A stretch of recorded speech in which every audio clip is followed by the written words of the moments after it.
Welcome to Elsevier Student Life's Whiteboard video series, Questions for Nursing Students. This week's question is from Elsevier's Nursing Key Topics Review for Maternity. Let's get started. A client is admitted to the birthing unit in active labor. Cervical dilation has progressed from 2 to 3 centimeters during an 8-hour period.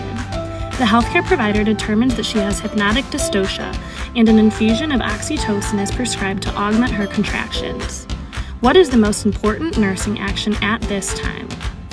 1. Checking the perineum for bulging. 2. Documenting the fetal heart rate and its variations. 3. Preparing the client for an emergency cesarean birth. Or 4. Monitoring the duration and intensity of the contractions. Now, to find the answer, let's review the test-taking strategies and rationale provided for this question in the Nursing Key Topics for Maternity book. Now, although all of these actions may or may not be important, the question is asking what is the most important nursing action at this specific time.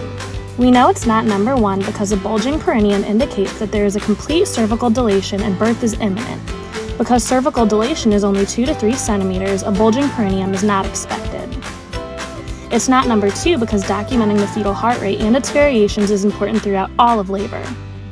And it's not number 3 because there is no indication at this time that a cesarean birth is necessary. The correct answer, number 4. Oxytocin increases the intensity and duration of contractions. Prolonged contractions, or tetanic contractions, will jeopardize the safety of the fetus and necessitate discontinuing the drug. Thanks for watching. Make sure to subscribe to our YouTube channel so you never miss another NCLEX prep question. And follow us on social media for more support to get through nursing school.